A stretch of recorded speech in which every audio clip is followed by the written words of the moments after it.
And welcome back to my YouTube channel. Today I am telling you about the 1 dime coin, United States of America, 1970. The United States 1 dime coin, commonly referred to simply as a dime, is a 10-cent coin that has played a key role in American currency since the late 18th century. The 1970 dime, part of the Roosevelt dime series, is a particularly interesting piece due to its historical context, design, minting variations, and collectible value. This description offers an in-depth look at the 1970 dime, including its physical characteristics, the history of the design, mint marks, errors, and its place in American numismatics. Historical background. The Roosevelt dime was first introduced in 1946, a year after the death of President Franklin D. Roosevelt. The decision to honor Roosevelt with a coin was rooted in his leadership during the Great Depression and World War II, as well as his strong association with the March of Dimes, a campaign to fight polio, a disease Roosevelt himself battled. The 1970 dime continued this legacy during a period marked by the Vietnam War, civil rights movements, and the space race. Though the dime did not change drastically in appearance or composition that year, its minting occurred during a dynamic time in U.S. history. Physical characteristics. The 1971 dime coin retains the standard features of Roosevelt dimes minted since 1965, when the U.S. Mint transitioned away from 90% silver coinage due to rising silver prices. By 1970, dimes were composed of a clad composition. Diameter 17.91 millimeters, thickness 1.35 millimeters, weight 2.27 grams, composition outer layers of 75% copper and 25% nickel bonded to a pure copper core. Edge reeded with approximately 118 ridges. This clad composition replaced the earlier 90% silver content, making post 1964 dimes less valuable for their metal content, but still essential for everyday commerce. Obverse design. The obverse front of the 1970 dime features a left-facing profile portrait of President Franklin D. Roosevelt. The design was created by John R. Sinnock, the chief engraver of the U.S. Mint from 1925 until his death in 1947. His initials, FNJS, appear at the base of Roosevelt's neck.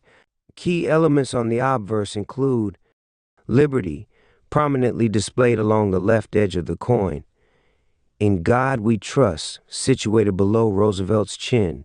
The year to 1970 and placed to the right of Roosevelt's profile.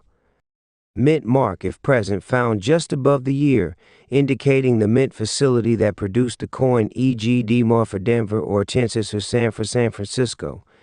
The obverse design captures Roosevelt's dignified appearance and symbolizes the values of liberty and trust that he upheld during his presidency. Reverse design. The reverse back of the 1970 dime remains consistent with earlier Roosevelt dimes and features a torch flanked by olive and oak branches, symbolizing liberty, peace, and strength. This design also was created by John R. Sinnock. Key reverse elements include United States of America arched along the top, PLURIBUS UNUM, the Latin motto meaning aim out of many, one, inscribed across the center, 1 dime indicating the coin's denomination at the bottom. The imagery on the reverse conveys a powerful message of unity, resilience, and the American spirit. Mint marks and mint locations. The 1970 dime was struck at 3 U.S. Mint facilities. 1. Philadelphia Mint, no mint mark, the primary minting facility. Coins struck here in 1970 bear no mint mark. 2. Denver Mint D. Coins from the Denver Mint bear a small and D mint mark on the obverse. 3.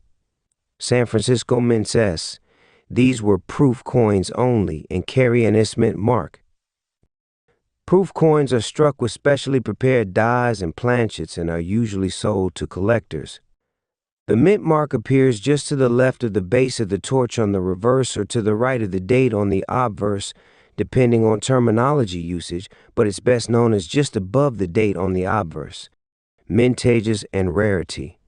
The 1970 Roosevelt dime had the following mintage numbers. Philadelphia no mint mark, approximately 345 million. Denver D, approximately 754 million. San Francisco proof only, approximately 2.6 million. Given these high mintage numbers, most 1970 dimes are not considered rare in circulated condition. However, proof coins and high-grade uncirculated specimens are valued by collectors, especially those with full bands FB on the reverse, a grading detail that refers to the clear definition of the horizontal bands on the torch. Error coins and varieties. Some varieties and errors make certain 1970 dimes more valuable. Double die obverse reverse. A result of a misalignment during the minting process, doubling of features such as the date or lettering may occur. Off-center strikes, where the design is not properly aligned on the planchet, often collected for their visual uniqueness.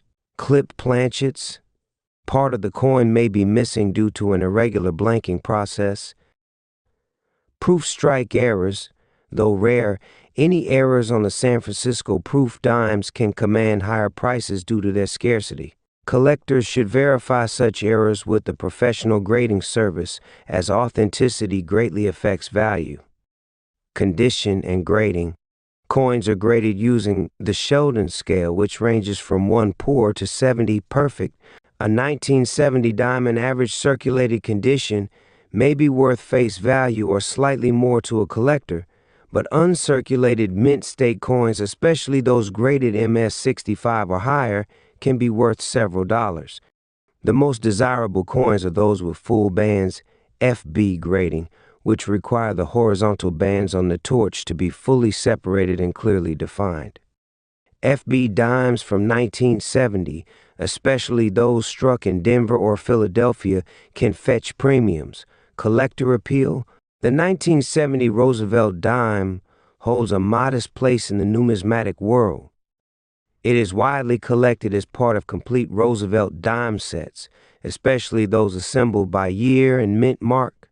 Because Roosevelt dimes are still in circulation today, many new collectors begin with these coins due to their accessibility and affordability.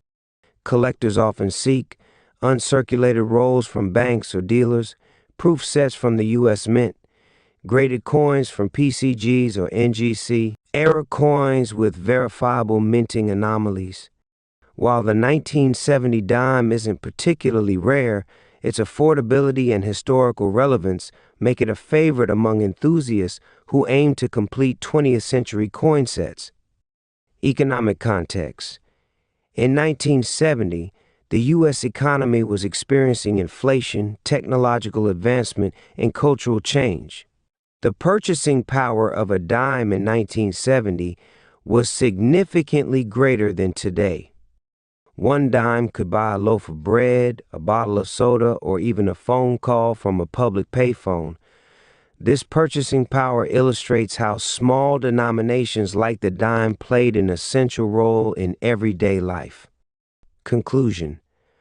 The 1970 United States one dime is more than just 10 cents in value. It is a small but meaningful artifact of American history, with a design honoring Franklin D. Roosevelt and a composition reflecting the economic realities of the time. It symbolizes both continuity and change. Though it lacks precious metal content, the coin remains a staple of U.S. currency and a collectible item for those interested in 20th century numismatics. Whether stored in a collection or found in loose change, the 1970 dime continues to circulate both literally and symbolically through American life.